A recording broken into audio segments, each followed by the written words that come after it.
નમસ્કાર વિદ્યાર્થી મિત્રો, ready for meditation? Have a good day. Okay, now relax. ભણવાની શરૂઆત કરીએ. આજે તારીખ 13મી જૂન, શનિવાર. ભણવા માટે સરોવર. Today general knowledge. હેનરીની શોધ. હેનરી કોણ હતો? તો કે પોર્ટુગીઝ દેશનો એ પ્રિન્સ એટલે કે રાજકુમાર હતો. આમ છતાં તે ખલાસી પણ હતો. તેણે ઈસવીસન 1415 માં પોર્ટુગીઝથી આફ્રિકા સુધીનો સૌથી પહેલો માર્ગ શોધ્યો. આપ જે જાણો એ વાસ્કો દ ગામા 1498 માં પોર્ટુગીઝથી ભારત તરફ આવ્યા. એના પહેલા 1492 માં કોલંબસે જળમાર્ગ શોધેલો અમેરિકા સુધીનો. એના પહેલા 1415 માં હેનરીની શોધ. આજની તારીખે 13મી જૂન 1415 હેનરીની જળમાર્ગની શોધ. આજનો સુવિચાર. ઉંદર દોડમાં મુશ્કેલી એ હોય છે કે રેસ જીત્યા પછી પણ આપણે ઉંદર જ રહીએ છીએ. કહેવાનો મતલબ છે મિત્રો કે જ્યારે આપણું લક્ષ્ય જ નીચું હોય, કોઈ વિદ્યાર્થીને પૂછીએ શું બનવું છે તો કે પટ્ટાવાળો બની જઈએ તો એ ચાલશે. અરે ભાઈ, ટાર્ગેટ કલેક્ટર નો કરો, ભલે ને પછી ક્લાર્ક બનાય, એનાથી ચિંતા નહીં. નિશાન ચૂકી જઈએ તો માફી પણ મળે, પણ નીચું નિશાન તાકીએ એ માફ ન થાય. માટે લક્ષ્ય જીવનનું હંમેશા કેવું હોવું જોઈએ? શાબાશ, ખૂબ જ ઊંચું લક્ષ્ય બનાવવું જોઈએ. આવા જ એક સુવિચાર સાથે ભણવાની શરૂઆત કરીએ. ચલો જોડાઈ જાઓ. ધોરણ 12 આર્ટ્સ, વિષય સમાજશાસ્ત્ર, પ્રકરણ નંબર 1, ભારતનું વસ્તી વૈવિધ્ય અને રાષ્ટ્રીય એકતા. આજે તેનો ભાગ 5 જોઈએ. વ્યાખ્યા આપો મિત્રો. રાષ્ટ્રીય એકતા એટલે શું?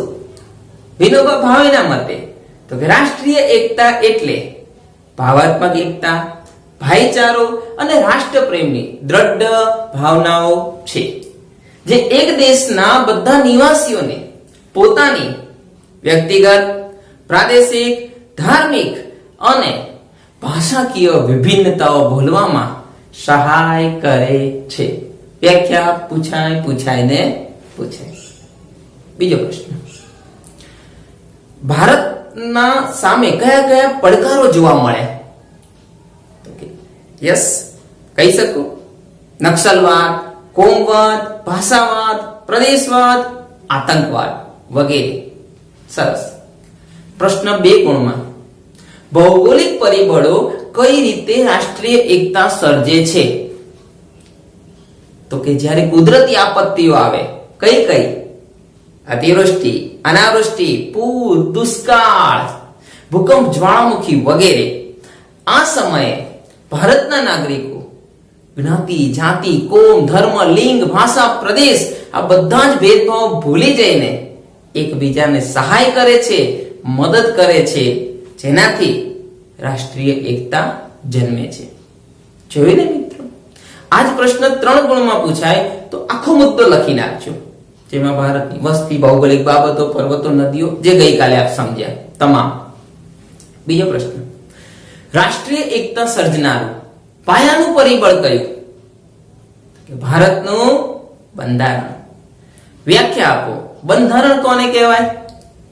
તો કે સંઘ રાજ્યોને જોડતો લેખિત દસ્તાવેજ એટલે બંધારણ. બંધારણની શરૂઆત ક્યાંથી થાય? શાબાશ, આમુખથી થાય. બંધારણની કઈ કલમ છે જે ભારતને ધર્મનિરપેક્ષ રાજ્ય જાહેર કરે? તો કે કલમ નંબર 25(1). Very good, clear? તો આટલા સુધી ગઈકાલે અભ્યાસ કર્યો તો આજે આપણે રાષ્ટ્રીય એકતાના સહાયક પરિબળોમાં ત્રીજું પરિબળ એટલે કે નાગરિકની ફરજો આજના સેશનમાં જોઈએ. જુઓ મિત્રો, બાળપણથી પાઠ્યપુસ્તક ભણતા આવીએ છીએ, એનું બીજું કે ત્રીજું પેજ ખોલીએ ત્યાં તરત દેખાય ફરજો.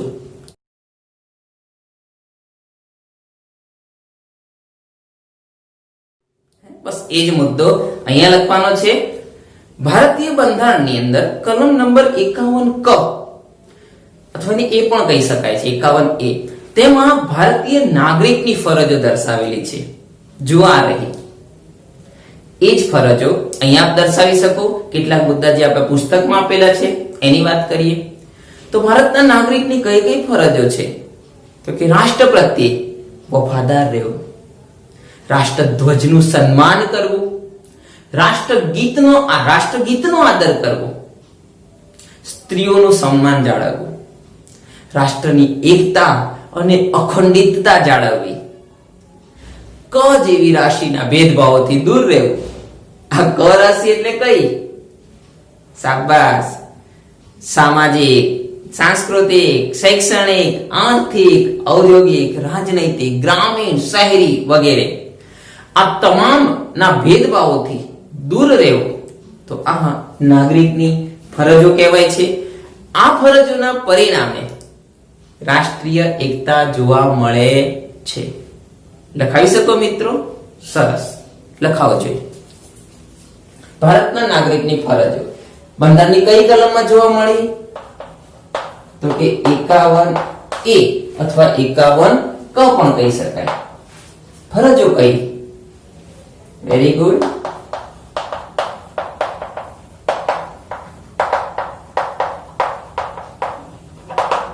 રાષ્ટ્ર પ્રત્યે વફાદાર રહેવું,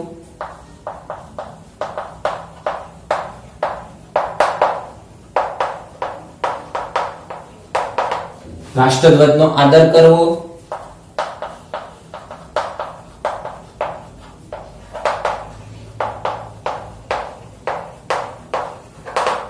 રાષ્ટ્રગીતનો આદર જાળવવો,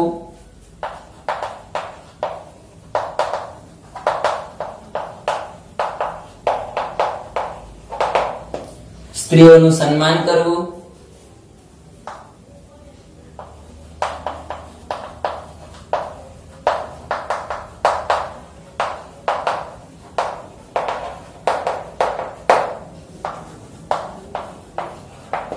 રાષ્ટ્રની એકતા અને અખંડિતતા જાળવવી,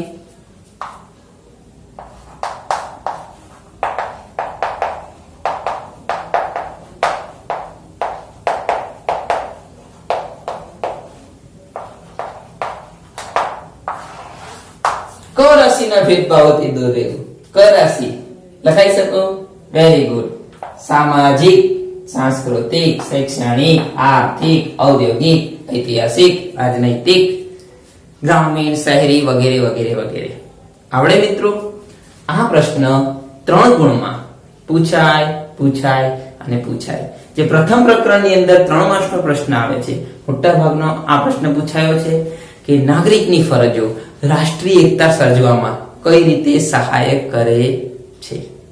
જોઈએ ચોથો મુદ્દો, રાષ્ટ્રીય એકતા સર્જનારા પરિબળોમાં.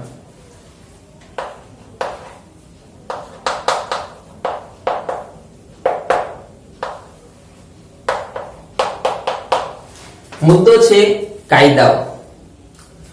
એમાં શું આવે? તો રાષ્ટ્રના હિતમાં કેટલાક કાયદા ઘડવામાં આવ્યા છે. કયા છે? તો કે જ્ઞાતિ, જાતિ, ધર્મ, ભાષા, કોમ, લિંગ, પ્રદેશ આના ભેદભાવ વિરુદ્ધનો કાયદો એક. બીજો રાષ્ટ્રદ્રોહનો કાયદો. ત્રીજું અસ્પૃશ્યતા નિવારણનો કાયદો. ચૂંટણી સમયે આચાર સંહિતાનો કાયદો. આવા વિવિધ કાયદાઓ ભારતીય બંધારણમાં ઘડવામાં આવેલા હોવાથી આપણા દેશનો નાગરિક એ કાયદાનું પાલન કરે, પરિણામે રાષ્ટ્રીય એકતાનું સર્જન થાય. લખાવી શકો? સરસ, લખાવો. કયા કયા કાયદાઓ?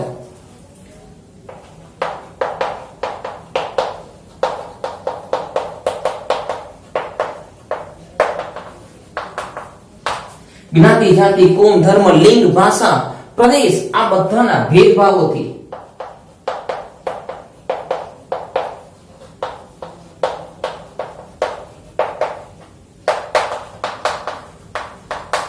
દૂર રહેવાનો કાયદો.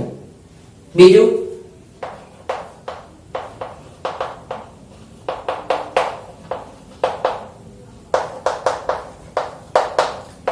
રાષ્ટ્રદ્રોહ, જેને રાજ્યદ્રોહ પણ કહી શકાય, તેનો કાયદો. ત્યારબાદ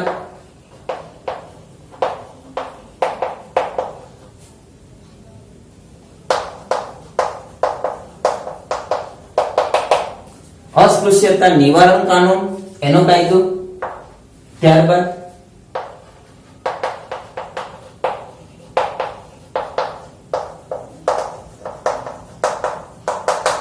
ચૂંટણી આચાર સંહિતાનો કાયદો. આમાં વિવિધ કાયદાઓ જે ફોજદારી કાયદાઓમાં સમાવેશ થાય, આ બધા જ કાયદાઓ રાષ્ટ્રીય એકતા સર્જવામાં સહાય કરે છે. ચોથા નંબરનું પરિબળ, સોરી 5મા નંબરનું પરિબળ,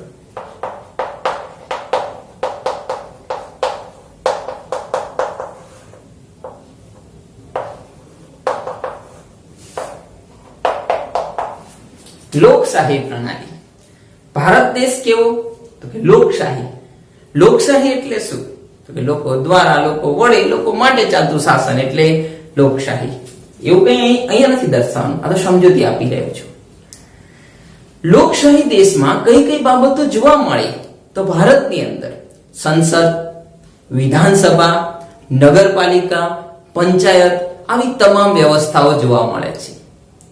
આપ જાણો છો ભારત દેશનો નાગરિક કેટલા વર્ષની ઉંમરે મતદાન કરી શકે? તો ઉંમર મર્યાદા જોવા મળે 18 વર્ષ. સરસ. 18 વર્ષનો ભારતીય નાગરિક કોઈ પણ ભેદભાવ રાખ્યા વગર, કેવા? તો કે જ્ઞાતિ, જાતિ, ધર્મ, કોમ, લિંગ, પ્રદેશ આવા કોઈ પણ ભેદભાવ વિના મતદાન કરી શકે, પોતાના નેતાને ચૂંટી શકે, પોતે ચૂંટણીમાં ભાગ લઈ શકે, પોતાની ઉમેદવારી નોંધાવી શકે, કોઈ પણ પક્ષમાં, પછી રાષ્ટ્રીય પક્ષ હોય, રાજ્ય પક્ષ હોય કે અપક્ષ હોય, ભાજપ હોય, કોંગ્રેસ હોય કે કોઈ પણ પક્ષ હોય, આ પણ પક્ષમાં તે ઉમેદવારી પોતાની નોંધાવી શકે, એ પક્ષ વતી ચૂંટણી લડી શકે. આ જે બાબતો છે એ લોકશાહી પ્રણાલી કહી શકાય, જેના પરિણામે રાષ્ટ્રીય એકતા સર્જાય છે. લખાવી શકો મિત્રો? સરસ. ભારત દેશ કેવો? તો કે લોકશાહી દેશ. લોકશાહીની વ્યાખ્યા નથી લખવાની, એના સિવાયની વિગતો અહીં આપણે નોંધ કરીએ કે લોકશાહી પ્રણાલીમાં શાનો સમાવેશ થાય? તો કે તેમાં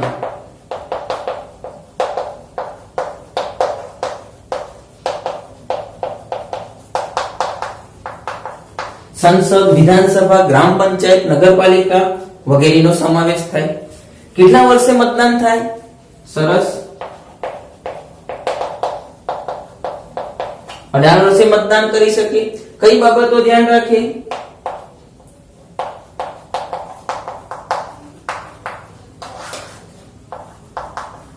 જ્ઞાતિ, જાતિ, કોમ, ધર્મ વગેરેના ભેદભાવ જોવા મળે નહીં. એના ભેદભાવ વિના મતદાન કરી શકે.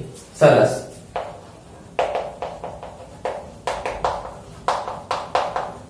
ચૂંટણીમાં ભાગ લઈ શકે કોઈ પણ પક્ષ તરફથી.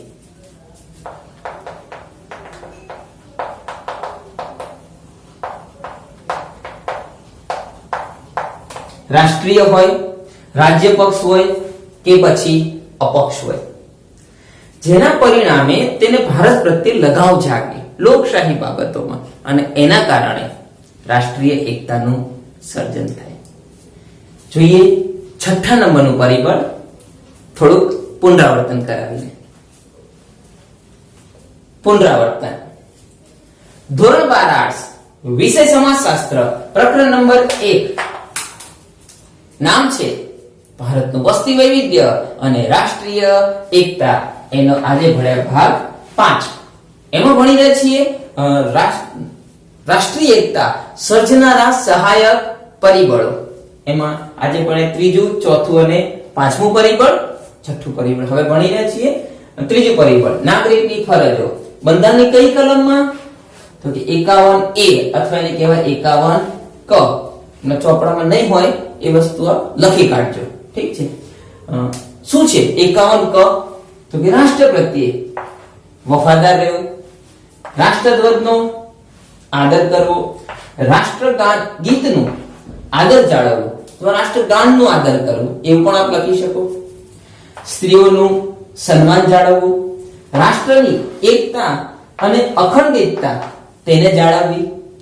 ક રાશિના ભેદભાવ મેં ટૂંકમાં લખ્યો, હવે તમારે નવા મુદ્દામાં લખવાના કે સામાજિક, સાંસ્કૃતિક, શૈક્ષણિક, આર્થિક, ઔદ્યોગિક, રાજનૈતિક, ગ્રામીણ, શહેરી વગેરે જેવા ભેદભાવોથી દૂર રહેવું.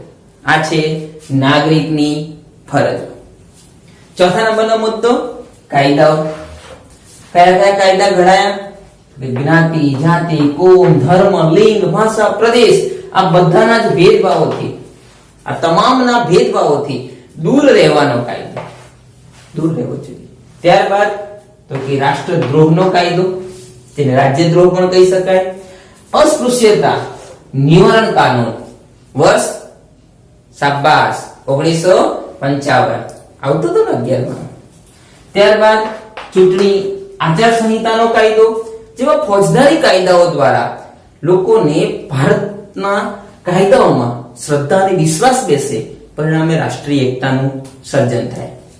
પાંચમા નંબરનો મુદ્દો લોકશાહી પ્રણાલી. તો કે તેમાં શેનો સમાવેશ થાય? સંસદ, વિધાનસભા, નગરપાલિકા, પંચાયત વગેરે. કેટલા વર્ષની ઉંમરે મતદાન થાય?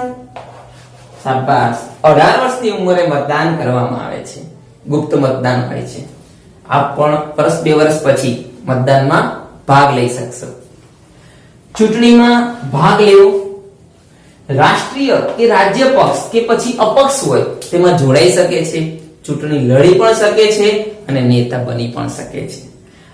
જ્યારે લોકશાહી પ્રણાલી ભારત દેશમાં છે, જેના પરિણામ આપણે કહી શકીએ કે ભારતમાં રાષ્ટ્રીય એકતા સર્જાય છે. હવે જોઈએ છઠ્ઠા નંબરનો મુદ્દો. જુઓ મિત્રો, રાષ્ટ્રીય એકતા સર્જવામાં છઠ્ઠા નંબરનું પરિબળ એટલે રાષ્ટ્રીય પર્વ અને રાષ્ટ્રીય સન્માન. એને લગતી વાત કરીએ. ભારત દેશમાં પ્રજાસત્તાક દિન એટલે કે 26મી જાન્યુઆરી, સ્વાતંત્ર્ય દિન એટલે કે 15મી ઓગસ્ટે આવા આપણે જ્યારે રાષ્ટ્રીય દિન ઉજવીએ છીએ, જેનાથી રાષ્ટ્રીય ભાવના જાગે. આ સિવાય કેટલીક ફિલ્મો હોય છે જેમાં રાષ્ટ્રભક્તિની ભાવના રજૂ થયેલી હોય છે. શાળા કક્ષાએ NSS અને NCC જેવા કાર્યક્રમો યોજવામાં આવે છે. NCC જેને કહેવાય નેશનલ કેડેટ કોર, શાળા કક્ષાએથી શરૂ થતું હોય છે. આપણે ત્યાં કર્ણાવતમાં NCC નથી, કોલેજમાં છે. આપ જેડી મોટી કોલેજમાં 12મા પછી જાઓ તો NCC માં ચોક્કસ જોડાઓ. NSS આપણા ત્યાં છે કર્ણાવતમાં. NSS એટલે થાય નેશનલ સર્વિસ સ્કીમ. આપણો કેમ્પ ક્યાં થયો? શાબાશ વાછડા મુકામે. તો NSS અને NCC જેવી પ્રવૃત્તિઓ છે જે રાષ્ટ્રીય પર્વ તરીકે ઉજવાય, રાષ્ટ્રીય સન્માન તરીકે ઉજવાય, જેનાથી રાષ્ટ્રીય એકતા જાગે. આ સિવાય કેટલાક એવોર્ડ આપવામાં આવતા હોય છે કે જેના પરિણામે આપણામાં રાષ્ટ્ર પ્રત્યે સન્માન જાગે. આ એવોર્ડ પરીક્ષામાં પૂછાય. આપ ખૂબ સારી રીતે તૈયાર કરો. આમાંથી પ્રશ્ન બોર્ડ પરીક્ષામાં હશે ને હશે. ભારતના નાગરિકને કયા એવોર્ડ આપવામાં આવે? તો ભારતના નાગરિક એવોર્ડમાં મુખ્ય 4, એક બોલો. પદ્મશ્રી, પદ્મભૂષણ, પદ્મવિભૂષણ અને ભારત રત્ન. જે બોર્ડ પરીક્ષામાં વારંવાર પ્રશ્ન આવ્યો એ અહીંથી આવ્યો. ભારતના નાગરિકનો સર્વોચ્ચ એવોર્ડ કયો છે? શું જવાબ લખશો? ભારત રત્ન. Very good. રમતગમત ક્ષેત્રે પણ કેટલાક એવોર્ડ આપવામાં આવે છે, જેમ કે Dhyanchand award, Arjun award, Dronacharya award, Rajiv Gandhi Khel Ratna award. આમાં જે રાજીવ ગાંધી ખેલ રત્ન એવોર્ડ છે એ સૌથી સર્વશ્રેષ્ઠ છે. જે દ્રોણાચાર્ય એવોર્ડ છે એ કોચને આપવામાં આવે, જે શિક્ષક તરીકે રમતગમતના જે શિક્ષક હોય, જે તૈયાર કરે ખેલાડીને, તેને આપવામાં આવે છે. અર્જુન એવોર્ડ, ધ્યાનચંદ એવોર્ડ ખેલાડીને મળે. ધ્યાનચંદ આપણા હોકીના એક મહાન પ્લેયર થઈ ગયા, એમના નામથી એવોર્ડ આપવામાં આવે છે. ભારતીય સેનાને કેટલાક એવોર્ડ આપવામાં આવે છે. કયા સેનાને એવોર્ડ મળે છે? તો બોલો જોઈએ. શૌર્ય ચક્ર, કીર્તિ ચક્ર, વીર ચક્ર, મહાવીર ચક્ર, પરમવીર ચક્ર. આમાં જે સૌથી શ્રેષ્ઠ એવોર્ડ સેનાનો છે એ પરમવીર ચક્ર ગણાય છે. આ ઉપરાંત બહાદુરી અને સાહિત્ય ક્ષેત્રે પણ કેટલાક એવોર્ડ આપવામાં આવે છે, જેમાં શિક્ષકો, કલાકારો અને વૈજ્ઞાનિકોને પણ કેટલાક એવોર્ડ પ્રાપ્ત થાય છે. જ્યારે ભારતના નાગરિકને એવોર્ડ મળે ત્યારે તેને રાષ્ટ્ર પ્રત્યે જે ગૌરવની લાગણી અનુભવે છે, જેનાથી તેનામાં શું જન્મે? રાષ્ટ્રીય એકતા. લખાવી શકો મિત્રો? ખૂબ સરસ ટોપિક છે, લખાવો જોઈએ. રાષ્ટ્રીય પર્વ અને રાષ્ટ્રીય સન્માન, તેમાં લખીએ આપણે કયા કયા પર્વ. સરસ.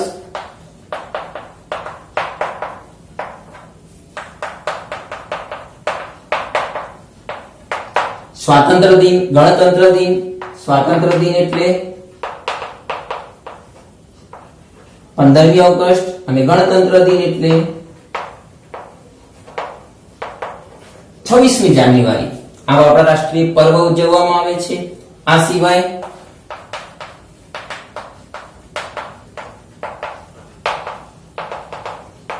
રાષ્ટ્રભાવનાની ફિલ્મો દર્શાવવામાં આવે છે શાળા અને કોલેજમાં.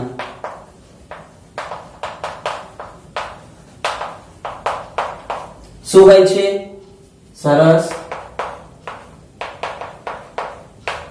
NSS અને NCC, national service scheme, national cadet core જેવી પ્રવૃત્તિઓ યોજવામાં આવે છે. આ સિવાય જે એવોર્ડની વાત ચાલે છે એને લઈને કયા કયા એવોર્ડ પ્રાપ્ત થાય છે?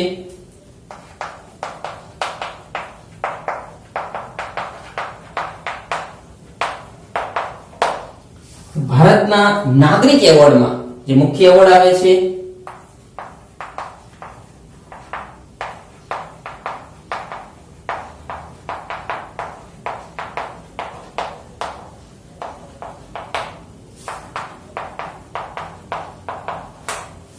આ એવોર્ડ ભારતના નાગરિક એવોર્ડ કહેવાય. આ નાગરિક એવોર્ડમાં સૌથી સર્વશ્રેષ્ઠ એવોર્ડ ભારત રત્ન. આ સિવાય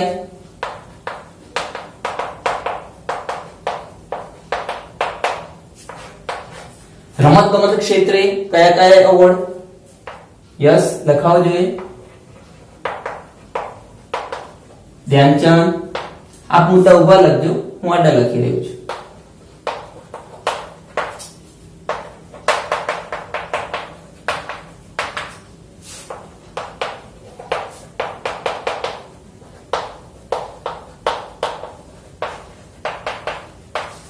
જો મિત્રો, ધ્યાનચંદ, અર્જુન એવોર્ડ, દ્રોણાચાર્ય, રાજીવ ગાંધી ખેલ રત્ન, આ સૌથી રાજીવ ગાંધી ખેલ રત્ન સૌથી શ્રેષ્ઠ રમત ગમત ક્ષેત્રનો એવોર્ડ. આ સિવાય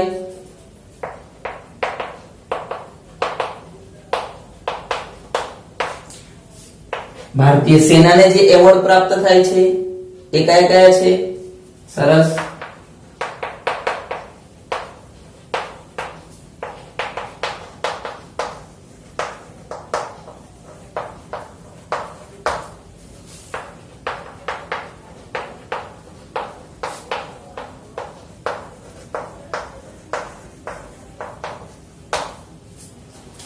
શૌર્ય ચક્ર, કીર્તિ ચક્ર, વીર ચક્ર, મહાવીર ચક્ર, પરમવીર ચક્ર, એક કદાચ રહી ગયું અશોક ચક્ર કહી શકો, વગેરે. તેમાં ભારતીય સેનાનું સૌથી સર્વશ્રેષ્ઠ એવોર્ડ પરમવીર ચક્ર. આ સિવાય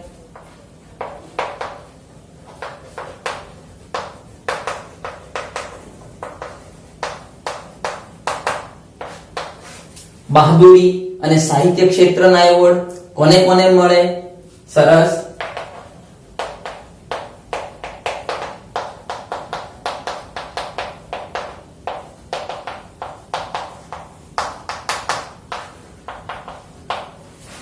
શિક્ષકો, કલાકારો અને વૈજ્ઞાનિકો વગેરે. ક્લિયર મિત્રો? આની સાથે છઠ્ઠો ટોપિક પૂરો, રાષ્ટ્રીય પર્વ અને રાષ્ટ્રીય સન્માન. સાતમો ટોપિક રમત ગમતની પ્રવૃત્તિઓ. હવે પછી રિવિઝન. ધોરણ 12 આર્ટ્સ, વિષય સમાજશાસ્ત્ર, પ્રકરણ નંબર 1, તેનો ભાગ 5મો, તેનું રિવિઝન. છઠ્ઠા નંબરનો મુદ્દો, રાષ્ટ્રીય એકતા સર્જવામાં સહાયક પરિબળોમાં છઠ્ઠું પરિબળ એટલે રાષ્ટ્રીય પર્વ અને રાષ્ટ્રીય સન્માન. તેમાં જોઈએ કયા બે દિન? તો કે સ્વાતંત્ર્ય દિન અને ગણતંત્ર દિન. સ્વાતંત્ર્ય દિન એટલે 15મી ઓગસ્ટ ગણતંત્ર દિન એટલે 26મી જાન્યુઆરી. આ દિવસે રાષ્ટ્રભાવના જાગે. આ ઉપરાંત રાષ્ટ્રભાવના દર્શાવતી ફિલ્મો શાળા અને કોલેજોમાં NSS, NCC જેવી પ્રવૃત્તિઓ, રમત ભારતના નાગરિક એવોર્ડમાં કયા કયા એવોર્ડ આવે તો કે પદ્મશ્રી, પદ્મભૂષણ, પદ્મવિભૂષણ, ભારત રત્ન. ભારતના નાગરિક એવોર્ડમાં સૌથી શ્રેષ્ઠ એવોર્ડ કયો તો કે ભારત રત્ન. સરસ. રમતગમત ક્ષેત્રે કયા કયા એવોર્ડ મળે Dhyan Chand, Arjun award, Dronacharya award, Rajiv Gandhi Khel Ratna award. સૌથી શ્રેષ્ઠ રમતગમત ક્ષેત્રનો એવોર્ડ તો કે રાજીવ ગાંધી ખેલ રત્ન એવોર્ડ. ભારતીય સેનાને કયા કયા એવોર્ડ પ્રાપ્ત થયા તો કે શૌર્ય ચક્ર, કીર્તિ ચક્ર, અશોક ચક્ર, વીર ચક્ર, મહાવીર ચક્ર, પરમવીર ચક્ર વગેરે. આ સેનાને એવોર્ડ પ્રાપ્ત થાય છે. ભારતીય સેનાનો સૌથી શ્રેષ્ઠ એવોર્ડ એટલે પરમવીર ચક્ર. આ ઉપરાંત બહાદુરી અને સાહિત્ય ક્ષેત્રે એવોર્ડ કોને મળે તો કે શિક્ષકો, કલાકારો, વૈજ્ઞાનિકો વગેરે. ક્લિયર વિદ્યાર્થી મિત્રો? સરસ. આની સાથે રાષ્ટ્રીય એકતામાં 6 પરિબળો પૂરા થયા છે. 7મું પરિબળ હવે પછી ભણીશું. ટોપિક હશે રમત ગમતની પ્રવૃત્તિઓ. તો હવે જોઈએ મૂલ્યાંકન. ધોરણ 12 આર્ટ્સ, વિષય સમાજશાસ્ત્ર, પ્રકરણ નંબર 1 ભારતનું વસ્તી વૈવિધ્ય અને રાષ્ટ્રીય એકતા, ભાગ 5. મૂલ્યાંકન. જવાબ આપો. ભારતના નાગરિકની કઈ કઈ ફરજો હોય છે? સરસ. રાષ્ટ્ર પ્રત્યે વફાદાર રહેવું, રાષ્ટ્રધ્વજનું સન્માન કરવું, રાષ્ટ્રગીતનો આદર કરવો, સ્ત્રીઓનું સન્માન જાળવવું. લખવાનું રહી ગયું તો યાદ રાખજો. સ્ત્રીઓનું સન્માન જાળવવું. આ સિવાય વેરી ગુડ. કયા ભેદભાવોથી દૂર રહ્યા તો કે ક રાશિ. કઈ કઈ? સામાજિક, સાંસ્કૃતિક, શૈક્ષણિક, આર્થિક, ઔદ્યોગિક, રાજનૈતિક વગેરે વગેરે વગેરે. ભારતના નાગરિકની ફરજો શેમાં દર્શાવેલી છે? Very good. બંધારણની કલમ 51A અથવા ક કહી શકો. કાયદામાં કયા કયા કાયદાઓની વાત કરી? રાષ્ટ્રદ્રોહ જેને રાજદ્રોહનો કાયદો કહેવાય.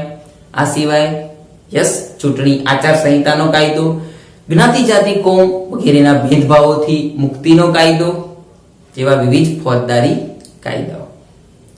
લોકશાહી પ્રણાલીમાં શાનો સમાવેશ થાય? સંસદ, વિધાનસભા, નગરપાલિકા, ગ્રામ પંચાયત વગેરે. Very good. કેટલા વર્ષથી મોટી ઉંમરનો વ્યક્તિ મતદાન કરી શકે? તો ઉંમર મર્યાદા 18 વર્ષ. Very good. જ્યારે ચૂંટણીમાં ભાગ લે, પોતાનો ઉમેદવાર નોંધાવે, આ બધી જ બાબતોથી શું જન્મે? Very good. તેનામાં રાષ્ટ્રીય એકતા જન્મે છે. લખી શકો મિત્રો? સરસ. છેલ્લા ટોપિકના પ્રશ્નો. કયા કયા રાષ્ટ્રીય પર્વ છે? યસ 15મી ઓગસ્ટ, 26મી જાન્યુઆરી એટલે કે યસ સ્વાતંત્ર્ય દિન અને ગણતંત્ર દિન. શાળા અને કોલેજોમાં કઈ કઈ પ્રવૃત્તિ થાય? NSS, NCC. ભારતીય સેનાને કયા કયા એવોર્ડ મળ્યા? તો ભારતીય સેનાને નાગરિક એવોર્ડ પછી પૂછીશ. સેનાને શૌર્ય ચક્ર, કીર્તિ ચક્ર, વીર ચક્ર, મહાવીર ચક્ર, પરમવીર ચક્ર, અશોક ચક્ર વગેરે. ભારતના નાગરિકને કયા કયા એવોર્ડ મળ્યા? પદ્મશ્રી, પદ્મભૂષણ, પદ્મવિભૂષણ, ભારત રત્ન. સરસ. ભારતનો સર્વોચ્ચ નાગરિક એવોર્ડ કયો? Very good, Bharat Ratna. રમતગમત ક્ષેત્રે કયા એવોર્ડ આપવામાં આવે છે? Yes Dhyanchand award, Arjun award, Dronacharya award, Rajiv Gandhi Khel Ratna award. સરસ. બહાદુરી અને સાહિત્ય ક્ષેત્રે કયા એવોર્ડ પ્રાપ્ત થયા? કોને કોને પ્રાપ્ત થાય છે? તો શિક્ષકો, કલાકારો, વૈજ્ઞાનિકો વગેરે. ક્લિયર મિત્રો? તો આની સાથે આપણે પ્રકરણ 1 ના ભાગ 5 માં રાષ્ટ્રીય એકતા સર્જનારા સહાયક પરિબળોમાં છઠ્ઠું સહાયક પરિબળ રાષ્ટ્રીય પર્વ અને સન્માન પૂરું કર્યું. હવે 7મા નંબરનું પરિબળ જોઈશું, એનું નામ હશે રમત ગમતની પ્રવૃત્તિઓ. હવે પછી ધન્યવાદ.